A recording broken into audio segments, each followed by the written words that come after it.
Cerita dimulai dengan memperlihatkan sebuah pesawat kargo tua jenis C-119 Flying Boxster sisa peninggalan perang yang sedang membelah langit di atas hamparan gurun Mongolia yang seolah tak berujung, di mana tujuan pesawat ini adalah untuk menjemput sekelompok pekerja dari sebuah lokasi tambang minyak yang baru saja ditutup secara permanen. Roda pesawat pun menyentuh landasan yang berdebu yang gersang, menciptakan kepulan pasir yang menyelimuti seluruh badan pesawat. Di dalam barak tambang yang mulai dikosongkan, kita diperkenalkan dengan Kelly, satu-satunya wanita di sana sekaligus ketua proyek yang terlihat sangat enggan untuk pergi. Ia masih sangat yakin bahwa minyak ada di bawah sana. Namun sayangnya, Reddy selaku pemimpin kilang tidak memiliki pilihan lain karena perusahaan sudah benar-benar menghentikan seluruh pendanaan pengeboran mereka. Dari pintu pesawat yang terbuka muncul seorang pria paruh baya bernama Frank. Ia adalah seorang pilot veteran di dunia penerbangan, didampingi oleh kopilot setianya yaitu Ajo. Tanpa banyak bicara, para pekerja mulai bergerak cepat, mengangkut peralatan-peralatan berat dan barang pribadi mereka ke dalam perut pesawat yang sempit. You must be Rodney. Okay guys, look it up. Setelah semua barang masuk, satu persatu pekerja mencoba mencari posisi paling nyaman di dalam pesawat kargo yang bising tersebut. Namun tepat sebelum pintu pesawat ditutup, muncul seorang penumpang tambahan bernama Elliot, di mana ia bukan bagian dari tim tambang dan latar belakangnya pun masih menjadi misteri. Tanpa banyak bertanya, Frank membiarkannya naik dan tak lama kemudian mesin Flying Boxster mulai menderu keras, bersiap meninggalkan tanah Mongolia yang penuh kekecewaan tersebut.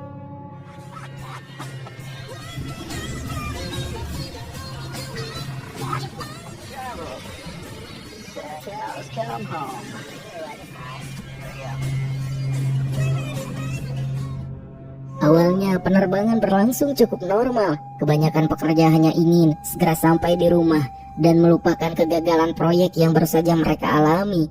Namun, keriangan itu seketika sirna saat cuaca di depan mereka berubah secara drastis. Dari kejauhan, sebuah badai pasir raksasa muncul seperti tombak besar yang siap menelan apapun yang berani melintasinya. Melihat bahaya yang sudah di depan mata, Ajo segera menyarankan Frank untuk memutar balik arah pesawat ke lokasi pertambangan tadi. Namun karena bahan bakar yang mereka bawa sangatlah terbatas dan kembali ke belakang hanya akan membuat mereka kehabisan bensin di tengah jalan. Satu-satunya pilihan yang diambil Frank adalah memacu mesin lebih kuat untuk menanjak, berharap bisa terbang di atas badai tersebut.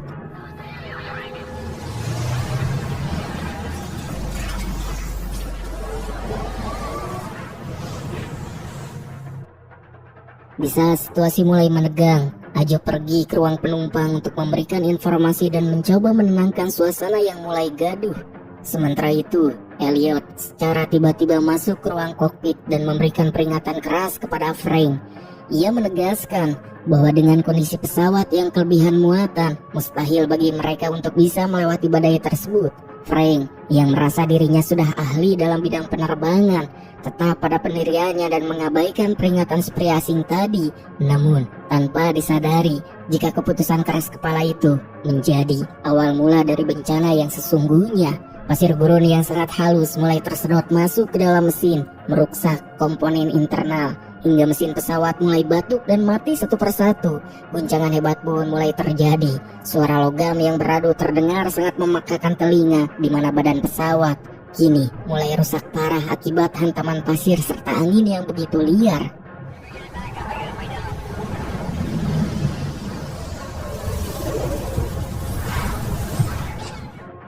Ketegangan mencapai puncaknya saat pesawat mulai kehilangan ketinggian dengan sangat cepat. Frank berusaha keras menarik tuas kendali, sementara Ajo berteriak memberikan instruksi darurat di tengah kekacauan yang tak terkendali. Di ruang belakang, para pekerja terombang-ambing, barang-barang terlempar ke segala arah, dan teriakan ketakutan mulai memenuhi kabin yang kini sudah dipenuhi debu. Pesawat tersebut pun tak lagi terbang, melainkan jatuh seperti bongkahan besi raksasa yang siap menghantam bumi.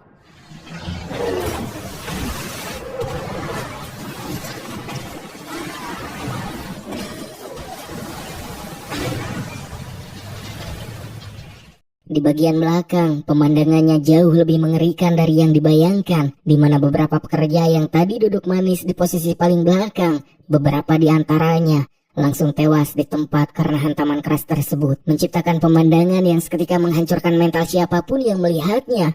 Kelly, Liddell, Jeremy, dan beberapa pekerja lainnya perlahan mulai bangkit dengan tubuh yang dipenuhi luka memar dan getih. Secara alami, reaksi pertama mereka adalah ingin segera keluar dari bangkai pesawat yang menyesakan itu, karena rasa takut akan ledakan tangki bahan bakar. Namun, saat salah satu penumpang hendak membuka celah pintu, Frank berteriak dengan suara yang sangat keras, memerintahkan semua orang untuk tetap di tempat. Frank menjelaskan dengan nada yang sangat serius bahwa badai pasir di luar sana masih mengamuk dengan kekuatan penuh. Angin yang membawa butiran pasir tajam itu bergerak begitu cepat hingga sanggup mengelupas kulit manusia hanya dalam hitungan detik jika mereka nekat keluar. Tanpa pilihan lain, mereka semua pun terpaksa meringkuk di dalam kabin yang panas dan pengap, mendengarkan suara badai yang menghantam badan pesawat dari luar, seolah-olah gurun sedang mencoba untuk masuk dan menelan mereka hidup-hidup. Dan di tengah ketidakpastian itu, Frank mencoba menggunakan radio komunikasi untuk mengirim sinyal darurat. Namun, kenyataan pahit kembali menghantam mereka. Radio tersebut benar-benar mati total akibat kerusakan teknis saat jatuh. Frank kemudian menatap Ajo dengan pandangan yang sangat suram, menjelaskan bahwa pesawat Flying Boxstar adalah teknologi tua yang sistem komunikasinya sangat terbatas, yang artinya sangat berlebihan jika mereka mengharapkan tim evakuasi akan tiba dalam waktu dekat, karena menara pengawas kemungkinan besar kehilangan jejak mereka saat badai mulai menelan sinyal radar.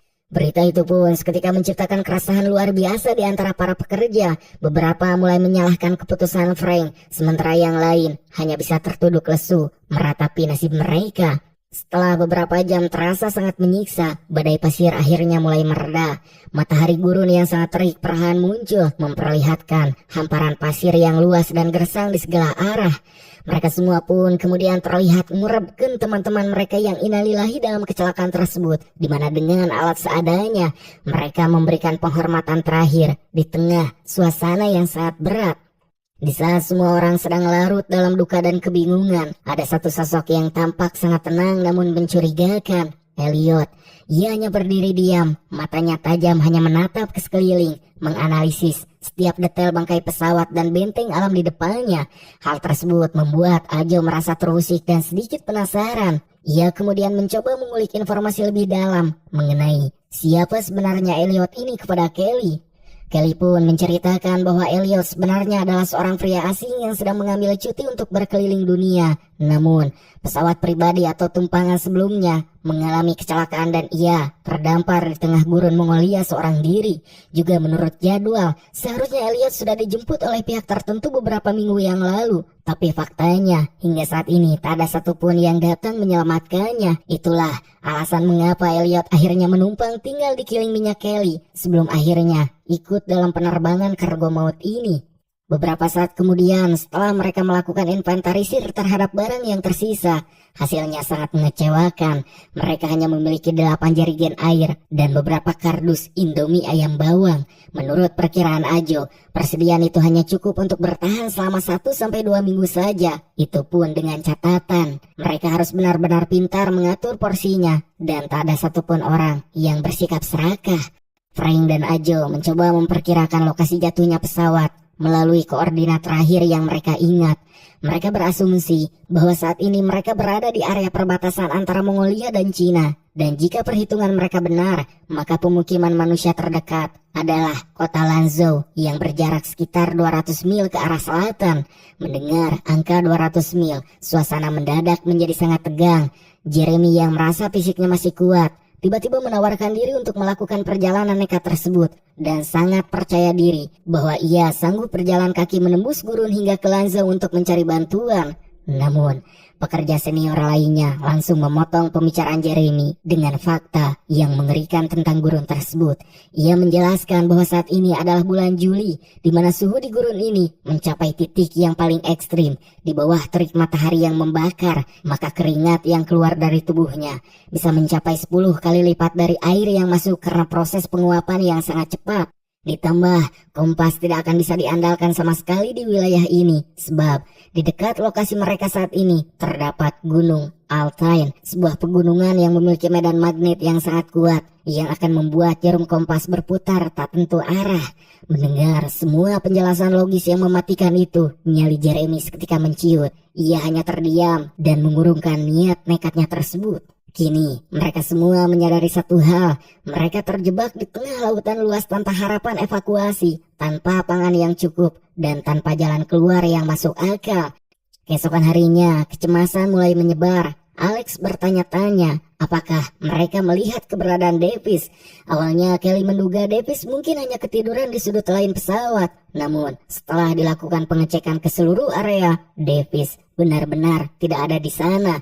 Dan di saat mereka hendak mencarinya, badai pasir kembali menerjang dengan sangat liar, memaksa mereka semua untuk kembali masuk dan berlindung di dalam kabin. Dan di tengah amukan pasir itu, mereka akhirnya menyadari satu kenyataan pahit, yaitu bahwa Davis telah tiada, tertimbun atau tersapu oleh keganasan alam sebelum mereka sempat menemukannya.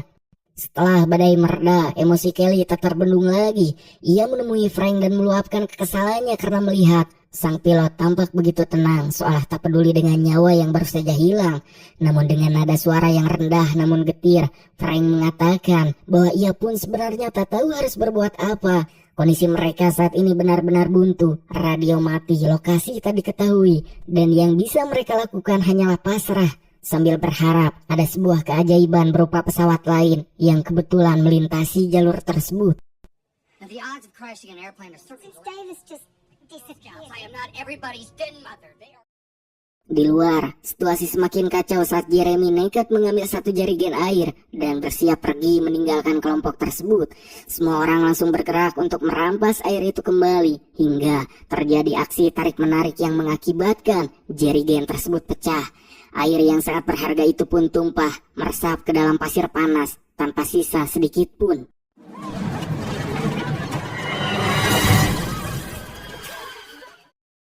Di tengah kekacauan dan keputusasaan itu, Elliot yang sedari tadi hanya diam tiba-tiba berdiri tegak dengan suara yang sangat tenang namun berwibawa.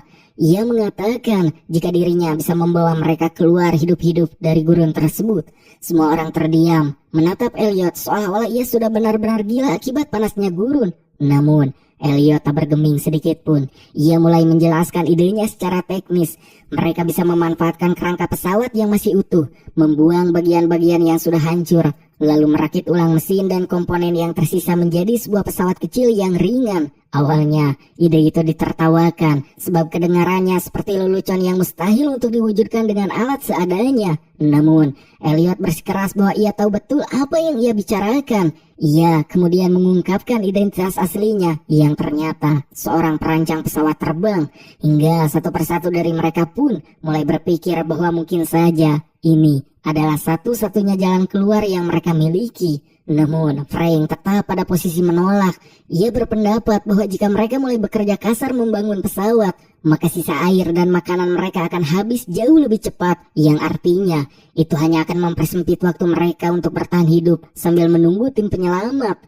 Ketegangan pun tak berhenti di sana. Di sore harinya, Liddell tiba-tiba menghilang tanpa jejak. Kelly yang mulai gelisah luar biasa nekat mengambil secangkir air sebagai perbekalan terakhirnya untuk berjalan mencari Liddell. Melihat keberanian Kelly, Frank akhirnya luluh. Ia menyuruh Kelly tetap diam di sana dan membiarkan dirinya saja yang pergi mencari keberadaan Liddell.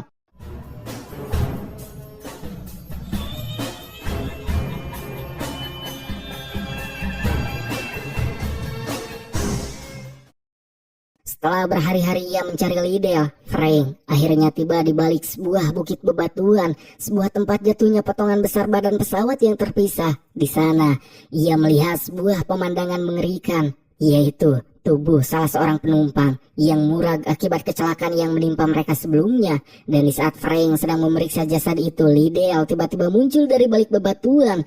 Liddell mengenali mayat itu sebagai Kyle, temannya. Ia mengatakan jika jam yang dipakai Kyle telah hilang, menandakan bahwa ada orang lain yang sudah pernah mendatangi tempat ini. Frank mencoba mengajak Liddell untuk kembali ke camp utama, namun Liddell menolak dengan tegas.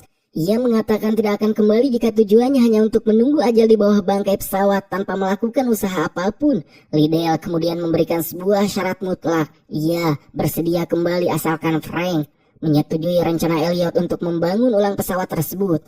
Terpojok oleh situasi dan menyadari bahwa menunggu bantuan memang hanya akan berakhir dengan kematian, Frank akhirnya luluh. Ia menyetujui rencana gila itu demi memberikan secerca harapan bagi mereka semua agar bisa pulang.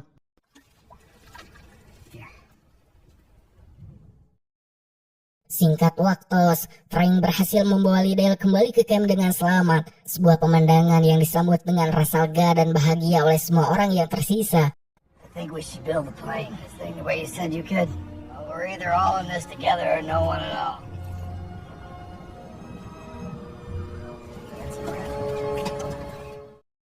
Setelah beristirahat sejenak untuk memulihkan tenaga, Frank pun menepati janjinya kepada Liddell. Ia secara resmi memberikan izin kepada Elliot untuk memulai proyek pembangunan pesawat baru sesuai dengan rencana yang telah ia susun sebelumnya. Malam itu juga, di bawah cahaya temaram, di bawah kepemimpinan Elliot, mereka langsung memulai proyek gila tersebut.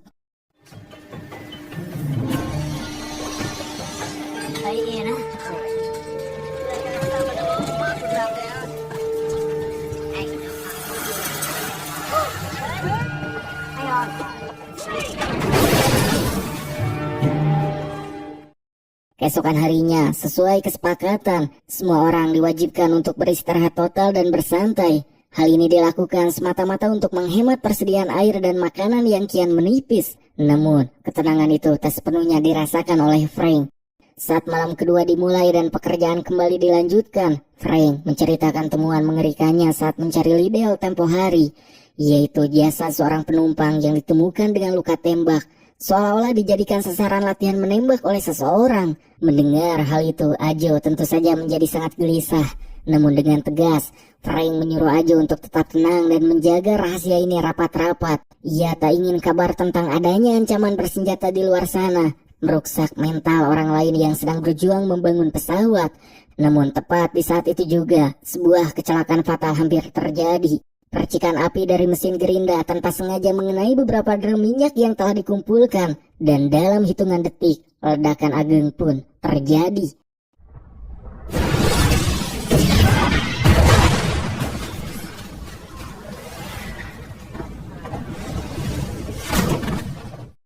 Keesokan paginya, setelah api berhasil dipadamkan dan suasana mulai mereda, suasana di camp kini berubah menjadi sangat sunyi. Mereka mulai menyadari jika persediaan bahan bakar mereka berkurang sangat drastis dan banyak peralatan kerja yang rusak atau hilang tertimbun pasir. Frank kemudian memutuskan sebuah perubahan besar dalam jadwal kerja. Mereka tak bisa lagi menggunakan obor atau lampu di malam hari karena bahan bakar sudah semakin menipis, yang itu berarti pekerjaan harus dilakukan di bawah terik matahari. Walaupun bekerja di siang hari akan menguras lebih banyak air karena panas yang menyengat, Frank meyakini bahwa pekerjaan saat siang akan jauh lebih produktif dibandingkan bekerja di kegelapan malam. Ledakan semalam pun benar-benar mengubah atmosfer kerja mereka. Kini, setiap langkah dilakukan dengan penuh kewaspadaan, karena satu percikan kecil saja bisa mengakhiri harapan mereka semua. Proses pembangunan memasuki tahap yang sangat kritis. Mereka mulai mencoba mengangkat satu sisi sayap yang sangat berat, menggunakan batang logam dan rantai yang sudah mulai berkarat. So, gentlemen, we only have one chance with this. If it doesn't work, you know.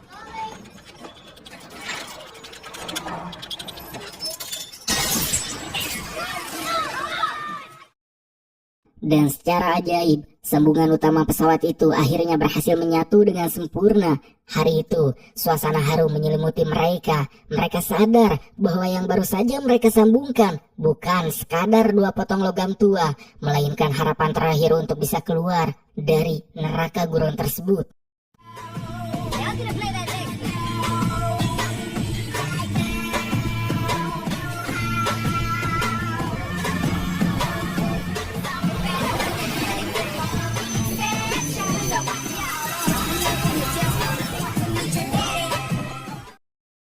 Di sore harinya, cuaca kembali menunjukkan keanehannya.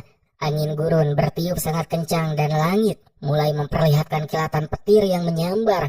Dengan perasaan panik, Frank segera memerintahkan semuanya untuk menarik kabel penangkal petir guna melindungi bangkai pesawat yang baru mereka rakit.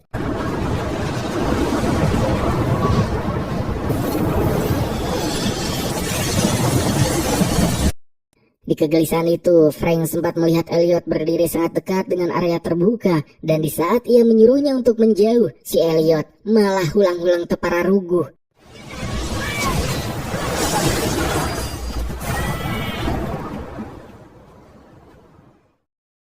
Setelah kejadian itu, Frank mulai kuku lutus di depan Ajo. Ia merasa heran, bagaimana mungkin seseorang yang mengaku sebagai insinyur pesawat justru tak memahami dasar-dasar keamanan bawah logam pesawat bisa dengan mudah disambar petir.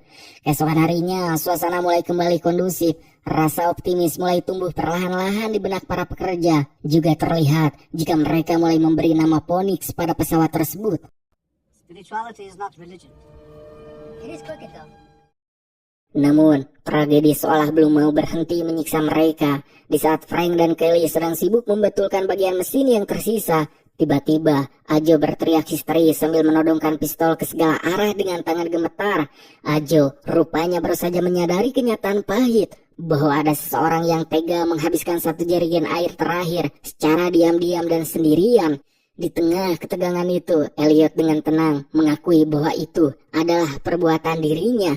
Tentu saja pengakuan itu memicu amarah luar biasa dari semua orang. Awalnya Frank sudah tak tahan ingin menghabisinya, namun Elliot dengan angkuh mengatakan bahwa proyek Phoenix tak akan pernah selesai tanpa otaknya. Mendengar ocehan itu dengan perasaan yang terpaksa dan marah yang dipendam, semua orang pun akhirnya mengikhlaskan air tersebut demi kelanjutan pesawat mereka. Hingga di saat hari mulai poik, Frank, Ajo, dan Alex melihat bahwa ada sekelompok orang yang mungkin adalah pengembara liar yang sedang berkemah tak jauh dari lokasi mereka. Ia pun kemudian mengusulkan sebuah gagasan nekat untuk mencoba membeli air dari mereka. Meski Elliot menentang keras ide itu karena dianggap terlalu beresiko, keputusan akhir tetap berada di tangan mayoritas anggota. Singkatnya, mereka pun memutuskan untuk pergi menuju perkemahan para pengembara tersebut. Mereka mengatur strategi di mana Frank dan Liddell bersembunyi di balik bebatuan sebagai pelindung, sedangkan Reddy dan yang lainnya mencoba maju untuk bernegosiasi dan menjelaskan kondisi darurat yang mereka alami.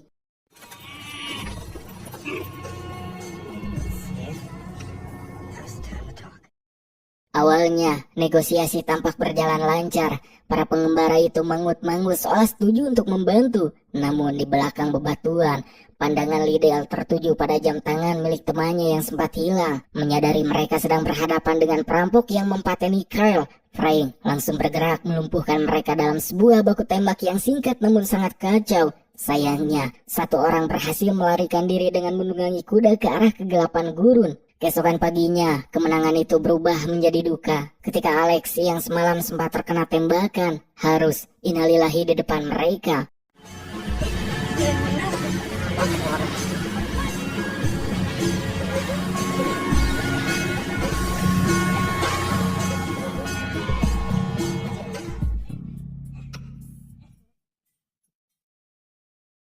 Di tengah keputusasaan itu, Elliot tetap bersikap dingin dan fokus pada pekerjaannya.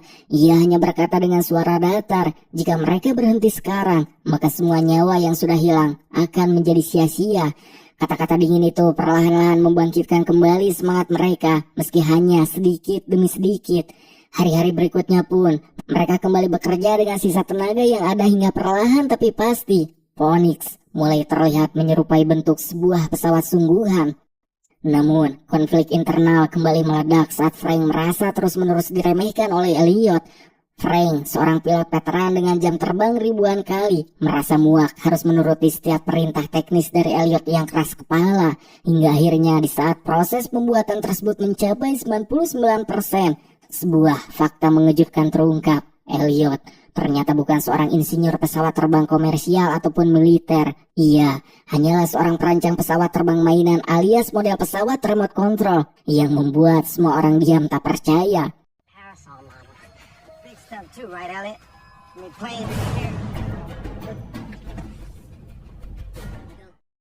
Frank meledak dalam kemarahan besar. Ia merasa telah mempertaruhkan nyawa seluruh anggota hanya untuk mengikuti omong kosong seorang desainer mainan. Namun dengan sangat tenang, Elliot menjawab, entah itu model mainan atau pesawat asli, prinsip terbangnya tetaplah sama.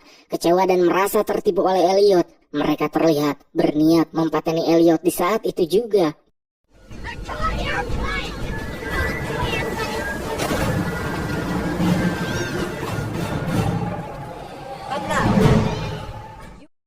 Namun tepat di puncak kemarahan tersebut, sebuah badai pasir yang sangat kencang tiba-tiba menerjang camp mereka, dan di tengah amukan angin itulah sebuah keajaiban terjadi.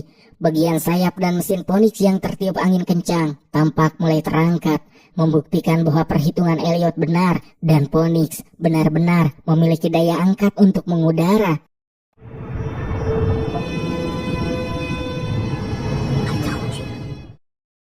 Namun karena badai yang semakin gila memaksa mereka semua masuk dan berlindung ke dalam kabin pesawat lama. Setelah badai akhirnya mereda, pemandangan di depan mata kembali membuat mereka hampir putus asa. Pasir telah menimbun sebagian besar badan Phoenix, ditambah lagi persediaan air dan makanan yang sudah benar-benar habis tak tersisa. Namun kali ini semangat mereka tak padam. Keyakinan bahwa Phoenix bisa terbang sudah tertanam kuat di benak mereka. Dengan semangat yang membara, mereka pun mulai menarik Phoenix menuju dataran yang lebih keras dan stabil untuk dijadikan landasan pacu darurat.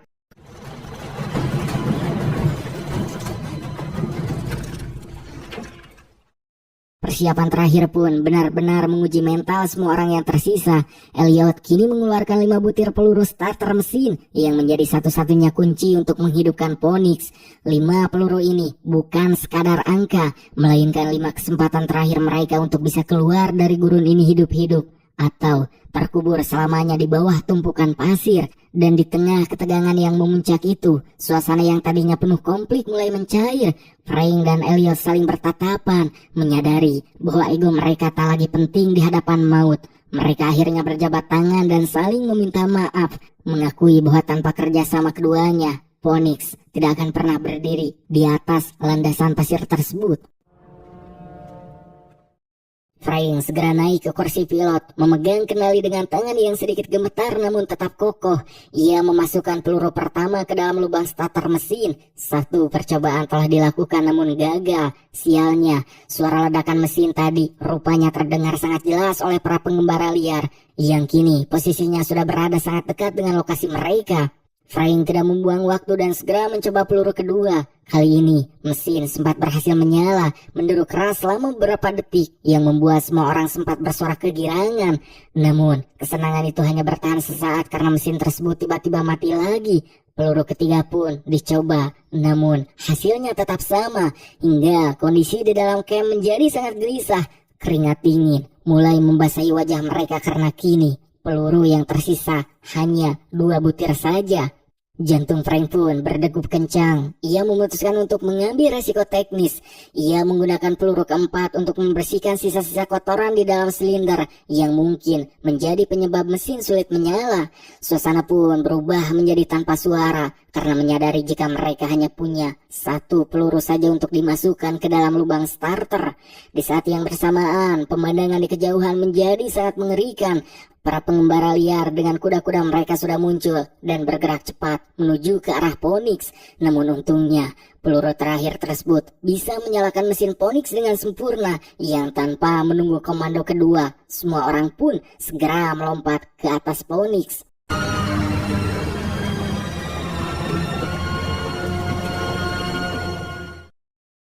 Sayap Phoenix yang tipis mulai bergetar hebat saat melawan hambatan udara, hingga akhirnya secara bertahap roda pesawat itu terangkat dari permukaan bumi.